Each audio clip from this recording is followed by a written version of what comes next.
Are you ready, kids? Aye, aye, Captain! I can't hear you! Aye, aye, Captain! Oh!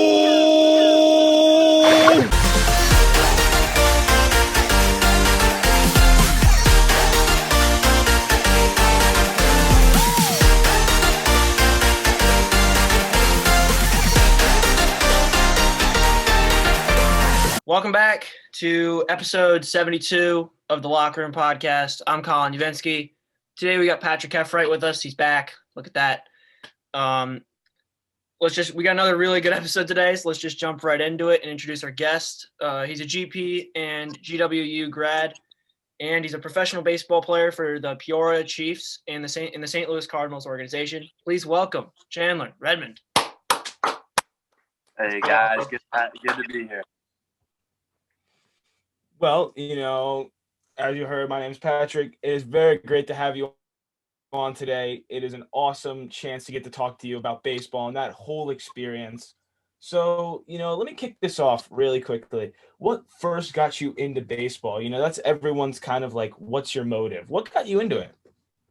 So I think like any young kid, it's really our parents that get us into the sport. So my dad was a college baseball player. He played at Frostburg State University and Francis Marion University. So he loved baseball. And so he passed that on to me. And we started hitting wiffle balls when I was 2 years old. And I just fell in love with the game. And I knew it as soon as I found out what Major League Baseball was and that like that could be a job. I was like, man, that's all I want to do is just play baseball. And I'm just going to pursue it as hard as I can, work as hard as I can, and try and make it to the show.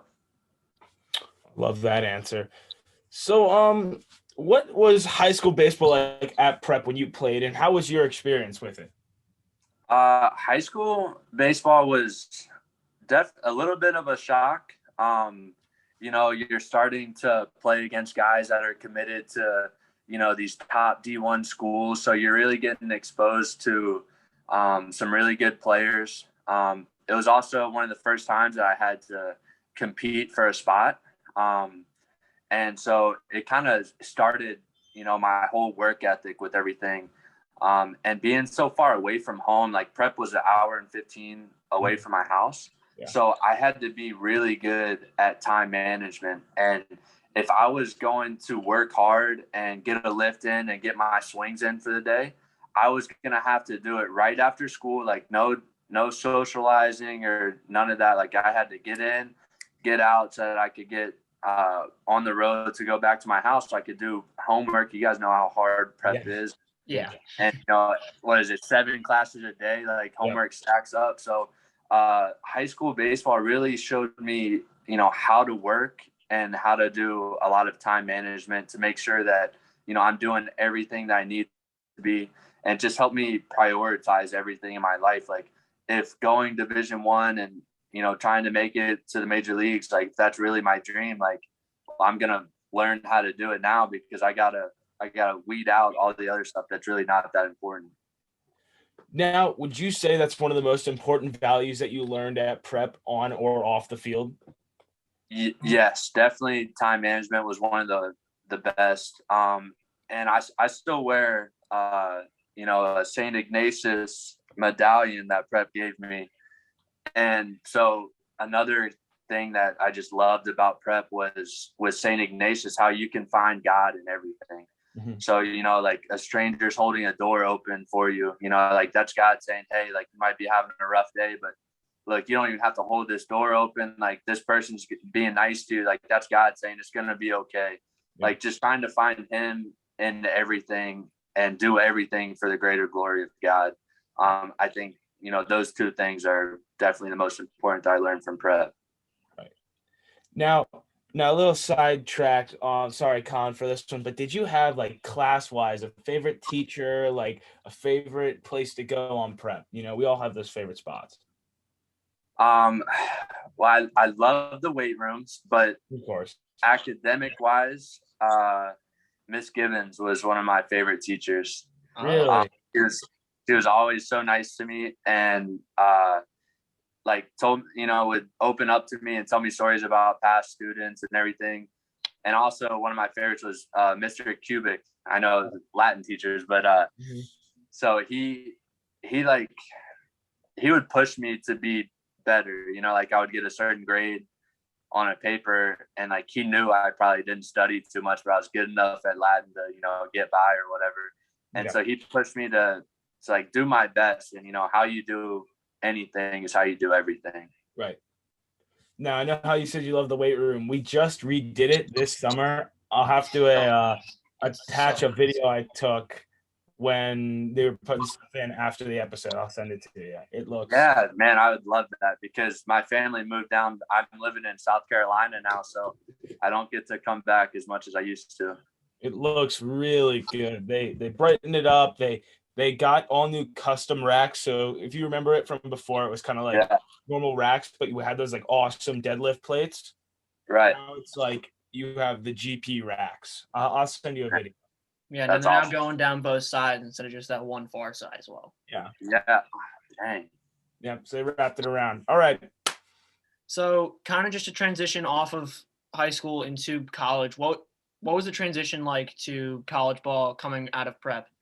And what helped you get through that? So the biggest thing for any level of change of baseball that you go through, you know, whether it be from middle school to high school to college, college to pro, it's one thing, and that's the pace of the game, the speed of the game. All right. And so what I mean by that is now the average runner is way faster. So when you get a ground ball, you can't be tapping in your glove, you know, 2 or 3 times like you can in high school. Like it's catch it, get rid of it. All right. And that's even more amplified in professional baseball. Now for hitting, the pitchers are throwing way harder. Okay. So I think like the stats, like the average high school fastball is like 75 to 80. Okay. So in D1, a righty is going to be anywhere from 88 to, you've seen guys in the College World Series throw 100. Yeah. Right. And a lefty is probably going to be more mid 80s. And then your top lefties are going to be 90 plus. All right. And then in pro ball, it weeds out the lesser numbers. So like now a righty in pro ball is going to be really where I'm at right now in high A. The average righty is probably 92 to 94. Right. And so with the average major league fastball being 93.5, I believe it is, like we're facing big league pitching. I think that's one thing that not a lot of guys understand about minor league baseball. Like, even though I'm in high A, like these guys aren't staying in high A forever. Like some of these guys are going to be big league arms and play in the show. So just trying to get used to that speed of the game is super tough. And there's definitely an adjustment period. Luckily in college, you have your fall season that's 6 weeks long. I mean, I just remember just getting gassed up on fastballs like all the time. Like it was bad. They could throw me 3 fastballs and I would just be late and strike out. And so really my hitting coach helped me with that. Like we started using a pitching machine a lot more and we just cranked it up. And so really to get used to it, it's just all repetition. And it probably took me until my senior year to really get good at hitting a 90 plus mile an hour fastball, man. Right. It's a huge adjustment. Now, would that be your welcome to college ball moment, facing those high fastballs? Yeah, there's one day on the field, we were doing early work before practice and we had the pitching machine set up, and I don't know how fast it was on, but it was chucking. And I'm a left-handed batter and I was hitting everything to left field. I was just late. And my coach was like, Redmond, like pull the ball, try and pull the ball. Just, I don't care if you just hit a ground ball to second base, just hit it to the right side of second base, you know, like turn it on this fastball. And he probably put 15 balls in and I couldn't do it. And so that was one. Another one was, so we lifted 3 times a week as a team, Monday, Wednesday, and Friday. And so I would go in on Tuesday, Thursday, Saturday to the rec center and get some extra work in. And so I saw a junior in there who loved to work out like me. And we were talking about working out, and I was asking him, how often he comes in here. And I was like, well, I come in here every day. And I was like, well, we lift as a team on Monday, Wednesday, and Friday. Like, why are you coming in twice? He goes, you don't think other guys in the country are working out 2 times a day right now?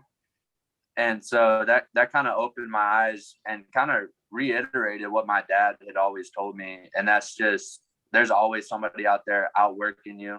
Like, there's always somebody that's going to be better than you. Like, you got to find a way to close the gap. So like those 2 things really stick out in my mind, that fastball machine and that conversation with that junior. Wow. No, because that is valuable information to learn. Everyone has that moment where you realize, like, there's this guy who could be halfway across the country, but you know what? He's doing those 2-a-days. He's doing that extra work while you're just laying in bed. Right. And like my dad always told me, like, even it doesn't matter if you're just laying in bed, or let's say you're studying for a class. I'm not saying don't study for your classes, but while you're studying, somebody's getting better at their sport, So somebody's always working. Yeah. That is crazy. Now, would you say that is one of your favorite moments from Gardner Webb, or like there have to be so many stories that you could unfold for us in this short time? Yeah. My favorite moment at Gardner Webb was on the field. And so I was a sophomore. It was on senior day at Gardner Webb. And we're facing, so senior day is right before the conference tournament. All right. And so it's a Sunday game. And so the Sunday is the last game of the series. So it's our last conference game, and both teams, us and UNC Asheville, are already in the conference tournament. We don't have to win to go to the tournament or whatever. So they throw position players. They're like, we start this conference tournament on Tuesday or Wednesday, so we don't want to use any of our real pitching. We're just going to throw a position player. Hasn't pitched all year. Well, this guy is throwing so slow, and we are all just out in front of it, popping up. I mean, we're having a terrible game, and we're actually down by 2 going into the bottom of the 9th, and I come up with a runner on second and first pitch, and I hit a walk-off home run for senior day. So that was let's that go. Was awesome. Yeah, so I was lucky enough to have 3 walk-offs in my career at Gardner Webb, but that one was definitely the best one. It's gotta be. That is an awesome experience right there. So can you kind of take us through the life of like what a college baseball player like does? Because I know it varies from sport to sport, and it's obviously very different from just normal students. Yeah, so I went to a small school, so a lot of these bigger schools have their baseball team has their own weight room at the stadium. Okay, well, that's not us. We have to share our weight room with every other athletic team on campus. And so the only way for us to all lift as a team was to go super early in the morning. So our typical workouts, I know one year it started at 5:15 a.m. Okay, so we were getting up at 4:30, 4:45 a.m., going in there to go lift.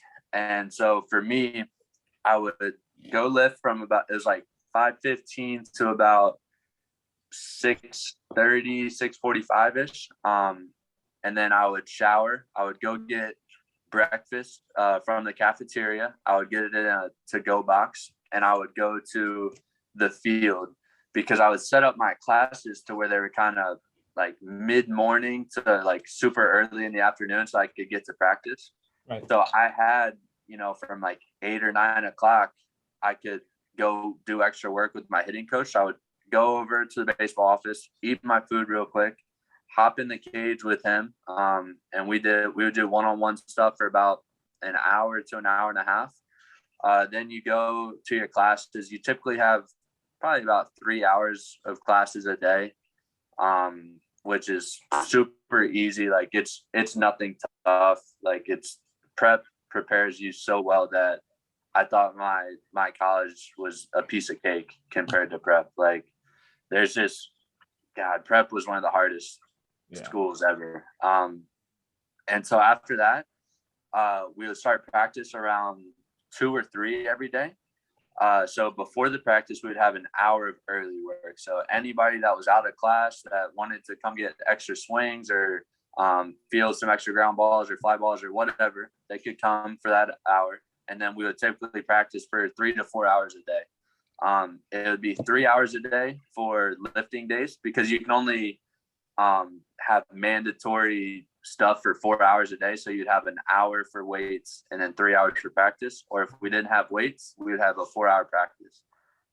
So the practices are extremely long. Like, I think a typical high school practice is like 2 hours. Yeah. So we're literally going double what a high school practice is, and we're getting a lot of work in. Like, it is literally exhausting. And by the time practice is done, you just go to the caf, get your dinner, come back, start your homework. Luckily there's usually not too much to do. You know, maybe you have a couple projects to do, but you know, you have a long time to do them. So it's really not too much work. And then you're just hanging out with the guys. So we lived in they called them an on-campus apartment. And so there's 4 bedrooms in a room. So everybody had their own room. We shared a living room, a kitchen, and we even had our own washer and dryer. So like, we had everything in our little apartment room, and it was awesome.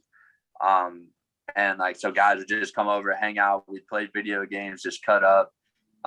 But usually we're going to bed pretty early because we got to wake up so early.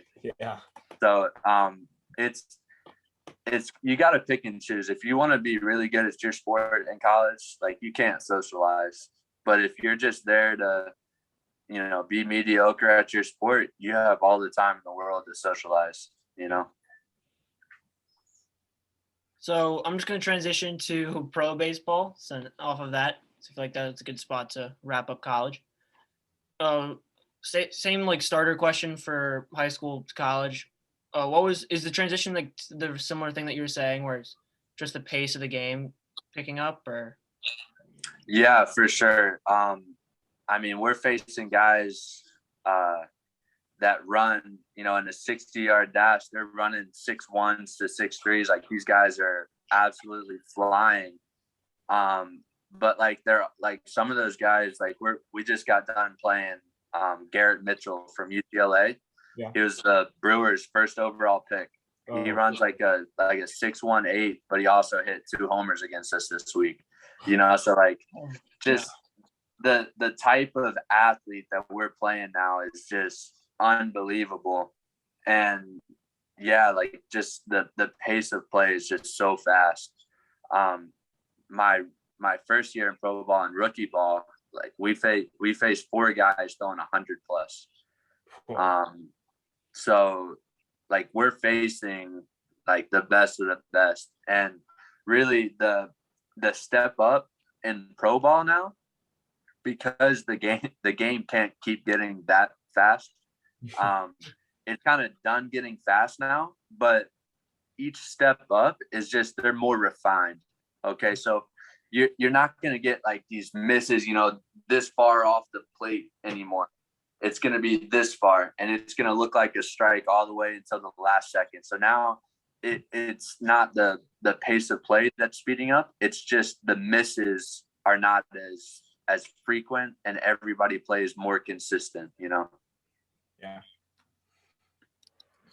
So, what was your professional debut like, and what happened through that? And were you excited? Were you scared? Were you nervous? Like, how did you feel during that? So actually, our first day we got rained out, of course.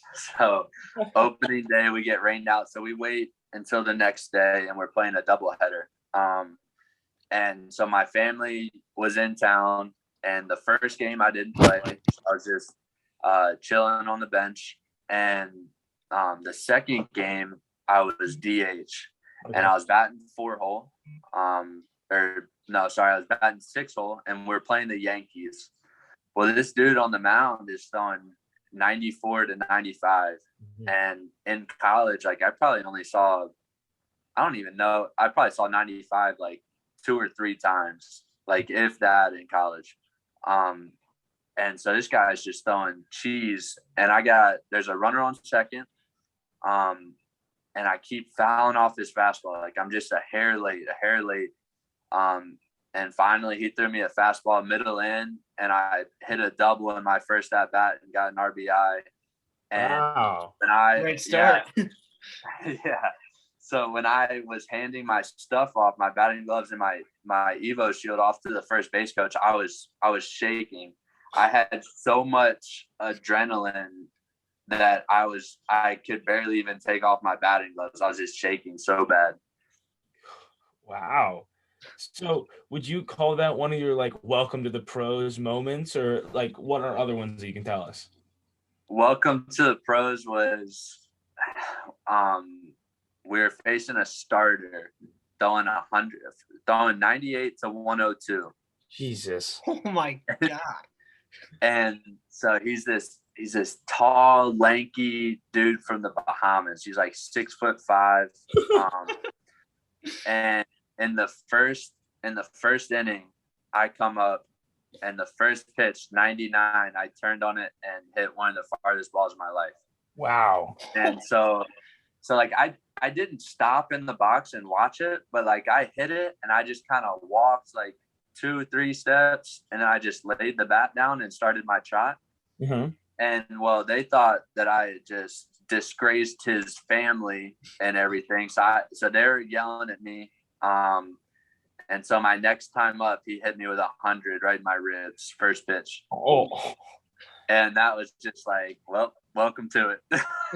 Good Lord. Yeah. Oh my gosh. 102? Oh my God. How did that feel? Do you still remember how that felt? Well, they were chirping at me so bad as I was running the bases that like I was like, I'm gonna get hit. Like I know it. And so it was like just one of those times, like as soon as he got up to here and like before he even released the ball, I was like, oh, this is coming right at me. Yeah, you could just see it in his eyes or something. Yeah. And like I don't know, I had some juices flowing and everything. So like it hit me and like I felt it, but it didn't like hurt. Like I was just so like jacked up. It didn't really hurt, but he ended up getting tossed and got a 6-game suspension. So like, yeah, it was crazy. All happening in rookie ball. So you went yard on him and then he got suspended. That's what's going on. Right. It's quite a day. Right. Now, have you met other players or played against players that you watched or you looked up to when you were younger? Unfortunately not. But our low A team is in Palm Beach, Florida. And so that's where our spring training complex is. Right. And they were playing the Mets probably a month ago. Okay. And so our games are now a 6-game series, Tuesday through Sunday. You play the same team. Okay. So they're playing the Mets, and the Mets have a bunch of people hurt. Tuesday, Wednesday, and Thursday, they faced Seth Lugo, a starting pitcher in the majors. They faced Jacob deGrom, and then on Thursday, they faced Noah Syndergaard. That's I heard I remember was seeing in the like minors. the social media team being like, "This has got to stop." Like, Well, yeah, because I heard DeGrom was just striking people out left and right. Yeah, DeGrom was sitting 100 to 102 that day, and I think he threw 3 innings and struck out 8 batters. Good Lord. Yeah, so our low A team had to face 3 days in a row 3 big league starters. Unbelievable. I remember seeing that somewhere on social media. I don't know if you saw it as well, but it was like someone needs to get DeGrom out of here because he was literally throwing cheese that entire day. Yeah, our the Palm Beach Cardinals Twitter was like they had a lot of fun with it. They were like good sports about it. Yeah. They posted DeGrom's stat line and like sent it to the Mets and were like, "Hey Mets, I think DeGrom is good to go again." I remember seeing that on Twitter. They were like, "This has got to stop. This isn't fair." Yeah, it was unbelievable. That is nuts. Now, what would you call what's your favorite perk about being a pro baseball player? I wouldn't say like going against 100. I don't know. What's your favorite perk though? Like something fun. Well, all right. So 2 things. One, just getting paid to play baseball, and like getting to like have my job be taking care of my body, like eating healthy, working out, and just getting to have my first job be playing the game that I love. Like there's nothing better than that. But 2, so a professional athlete gets a Lululemon discount. And Really? so I'm not big into designer clothes, but we were in Appleton, Wisconsin this past weekend, and there's a mall right by us, and there's a Lululemon store in there. And I went in and I tried on like my first ever time trying on Lululemon stuff. And man, I shouldn't have done it because I love them. It's going to be bad. But yeah, we end up getting a 25% discount on Lulu. So it helps with the price some. Yeah. How much did you end up getting? I got 2 pair of pants. I got these surge pants, and then I got the like dress travel pants that they have. I heard Lulu's really comfortable. I haven't got Don't into try it. it because you're gonna be hooked. Yeah, I don't know how to explain it. They're so comfy though. That's what I've heard, And yeah, it's like stretchy material, but like not too stretchy. Like, Right. man. I'm gonna stick with my champion shorts. I'm gonna stay there. No Lululemon. I don't know. Right. That was me. And I had to go in. I don't know why. I've always seen it. Like I know we get my sister some stuff from there, or my mom, something like that. But like, I've never been like, oh yeah, I want to try this. But the day I walked in to get something for my dad, I had to try it on, and they were very nice. Yeah. Very nice. Now, would you say that free time would go into a typical day? Like, would you hang out with your buddies on a typical day, or like, what does that look like? So a typical day, so they try and manage our workload a lot, make sure that we're not working too hard or working too less. So we have for this season, we have 120 games. So it is a lot of games. And if you have an injury, it's going to take you 2, 3, 4 times as long to recover it if you just, get an injury in the off season, because you're trying to play through it. You're trying to play every day. Right. So on Tuesdays and Wednesdays, we usually show up. If it's a home game, we'll get to the park around 1:30, 1:45 for a 6:35 game. Mm-hmm. So we'll get there at 1:30 and we'll start doing what they call a cage routine. So, if we have tee work or front toss or something light to get our bodies moving for swings, and that's usually about an hour. Then we'll go out to the field, we'll stretch, we'll throw, and we'll take rounds of infield, and then we'll do a BP on the field from a coach. And then we'll come into the clubhouse, we'll go into the cage again, and this time we'll do machine BP. And usually, if it's a right-handed pitcher that day, we'll do a right-handed slider. Or if it's a left-handed pitcher, we'll do a left-handed slider. And so we can see some off-speed pitches. Then after that, it's about 5 o'clock by then, and we're just hanging out into the game. So at that time, you go into the trainer if you need any kind of treatment, you shower, get ready for the game, and just kind of hang out and relax. About 5:45, we'll go over the starting pitcher for the day and what our approach is going to be. And so pro ball is really cool in that every game is logged. So we have TrackMan that captures every single pitch. Okay, so on any given pitcher, we will have his all of his velocities for all the pitches that he throws. But also what's cool is, to get a little bit more in depth, it'll show you what his fastball looks like, and it's called a heat map. And so let's say an average right-handed pitcher it'll be a heat map of this. Okay, and anywhere in here, there'll be one dot, and that's where his fastball would be. Okay, but if it's like higher than that heat map, so if it's like up here, what that means is it's going to ride a little bit more. So we've seen so many pitches that, let's say an average fastball drops this much. Okay. Well, if his dot is way above the heat map, then it's only going to drop this much. Okay, so what that tells us is that we might be just under it. And that's because his fastball kind of rides out some, right? So now our approach for this is when we get a fastball, we got to really make sure it's down, because if it's up here, we're not going to catch up to it, which is how it plays. Right. And, if it's, more to the side, maybe it runs this much, it's kind of like a 2-seam fastball or whatever. Mm-hmm. So like the scouting reports that we get on these guys is unbelievable. Anything that you need to know about a given pitcher, like we will find out, and we'll go over that. And then 6 o'clock, we head out to the field and just kind of hang out in the dugout, do some extra running if we need, do some extra throwing, and just wait for the game to start. Now, kind of going back to that heat map. Sorry, Colin, I got one more. Could you say that when a certain type of pitch is coming, when a ball would be coming, or like a slider, curveball? Do you know? Could you tell? Yeah. So they also, with the heat map, they send us a tendency chart.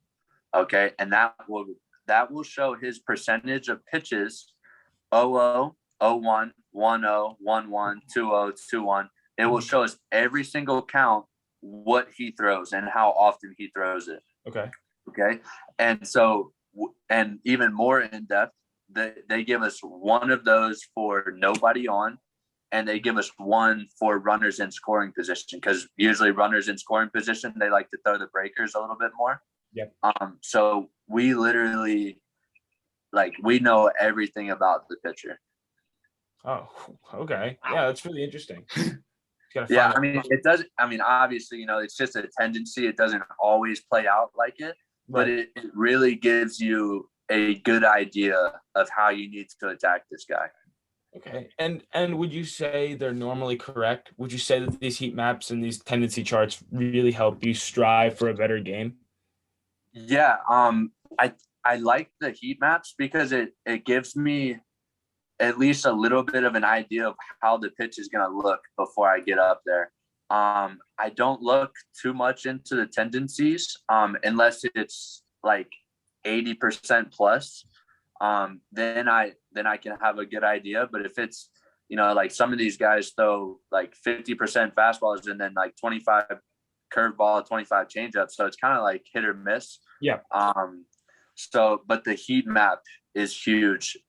Even more so for the off-speed pitches, mm-hmm. So it could say like this guy has a slider, but is his slider more horizontal? Does it have a little bit more vertical break? Like, how is it going to come into me? And so I really like the heat maps for the off-speed pitches. Right. All right. Yeah. Do you guys use the heat maps for just the starting pitchers that you're facing, or the relief pitchers as well? We have it on everybody. So anybody that is going to throw, we will have the data on them. And like early in the year, it's a little bit tough because these guys, especially this year, because we had that COVID year off. Yeah. But we have stats from them from any time that they played pro ball. If they were in pro ball in 2015, we have their heat map from 2015. We have anything that you could think of. Right. So no one's safe. So another. Okay.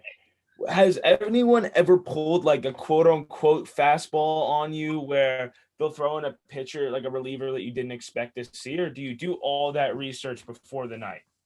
So we only go over the starter for the day. Mm-hmm. And so our hitting coach will send us the heat map and the tendency chart. And then his kind of suggested approach on the guy for each pitch, like what we need to do on each pitch. And he'll send that out the day before, and then we'll go over it in person more throughout the day once we get to the park. And we'll also have video on the guy throwing, so we can see him live and in game, how he moves and, how he's going to deliver the pitch. And we'll have that playing all day in the clubhouse to, get to see the guy before he's actually out there.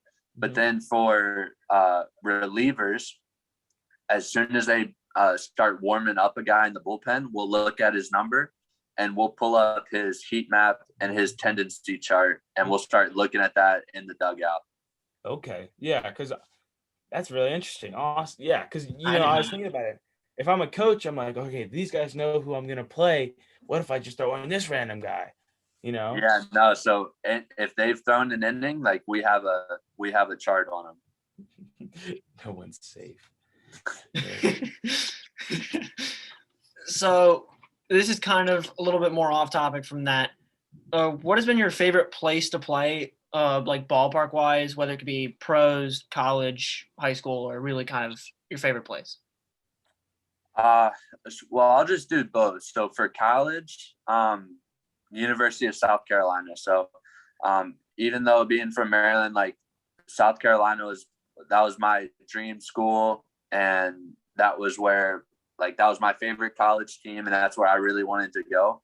So my senior year at Gardner Webb, we actually got to play South Carolina at their stadium, and it's beautiful, and it was like a dream come true to be able to play on that field. And we were fortunate enough to beat them, and so that was awesome. And then for pro ball, right now, it's been Appleton, Wisconsin with the Brewers. So we were just there. They have a really nice field and a pretty big stadium, but their fans are awesome. I think they're averaging like 3,000 people a night. So wow. They kind of filled the stadium, and it's just a really, really good atmosphere. It's a big baseball town up there.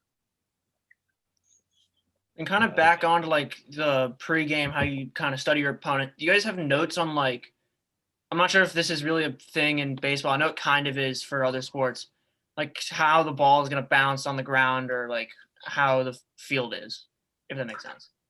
No, so we get that by our Tuesday. So Tuesday is our biggest workload day, because that's we're just coming off of an off day on Monday. Monday we don't have anything scheduled. So Tuesday they like to ramp up our workload, and it also helps us get accustomed to the field. So instead of just taking BP on the field, we're going to do a whole infield outfield routine so that we can get a lot of ground balls and see how the field plays ourselves. So that's something that more you just have to, kind of learn as you go and do it on the fly. But there's no like reports of it. Yeah. And would you say that there's ever been like an awful field that like the balls were bounced and they go like right or left, like it was just rough? Yes. Even in high A this year, this team in Beloit, they're with the Miami Marlins, and it is terrible. Like it felt like I was playing at like a high school Legion field, like in the back of a like neighborhood. Like there's literally a neighborhood like a block over from us, and just like a bunch of houses. And it was kind of like we were playing at the local park field. Really? And there's so many like bad hops. Like there's one of our guys hit a ground ball to shortstop, and it's like just a low ground ball, like barely even hopping. And then right before it gets to the guy, it pops all the way over his head. Like it was one of the worst fields I've played on. Wow. Now that's not common. Like all the other fields that we played on are pretty good, but yeah, we'll definitely get some bad fields. And it's, as you start playing on the nicer fields, like the bad fields really aren't terrible. Like if I was in high school or college, like that would be a fine field to play on. I'd probably think it was good, but it's kind of like your taste just gets a little bit better and better as you keep moving up. Right. Now, speaking of the keywords bad and bounce, how would you bounce back from a bad performance? Yeah, so that's tough. One thing, like in high school, what do you play like 2, maybe 3 games a week. In college, you play 4. Like, and here you play 6. You're playing pretty much every day. So you can't just like shut down after a bad game. Like in high school, you could shut down and still have, 3 days before your next game or whatever, 2 days. Like you just got to flush it. You got to know that, look, just because I went 0 for 4 tonight, like that doesn't mean I'm going to do that tomorrow night. Right. But if you just kind of sit and dwell on it, man, you're going to fall into a rough slump. So like just you either got to try and just, find a way to get your mind off of it, talking to your significant other, to your family, to your friends, talking with the guys, like just kind of hang out and almost just try and forget about it a little bit and just come in like every day is opening day. Like every day you're a clean slate. You're 0 for 0, like nothing in the past matters. Like it's just about right now. So really just trying to focus on the here and now and control what you can control and just try not to dwell on your past failures, because you're never as bad as you think you are and you're never as good as you think you are. Just trying to stay even keeled. I feel like you could use that for a lot of things in life, not just sports as well. Yeah. Oh, 100%, no doubt. I think that's all we got for you. So, I mean, thank you so much for coming. This was awesome. Yeah, no, thank you guys for having me. Yeah, thank you. So I'm just going to wrap this up. So please be sure to follow all of the stuff in the outro. There's also going to be a blooper reel in the outro from earlier. That'll be pretty funny. All right. We'll see you all next week. I think this is going up. This is going to go up this Saturday, which is the 3rd. So July 4th weekend. We got you guys an episode for that. Thank you so much for joining us. This was a blast. Anyone else got anything else you want to say? Nah, just thanks for having me, guys, and just make sure to tag me in that stuff and I'll share it around and get it out there. Yes, sir. Awesome. Thank you. All right. This has been the Locker Room Podcast. Good luck to you on the rest of the way. Hope you have a great season this year. And this has been the Locker Room Podcast. We'll talk to y'all next week. See ya.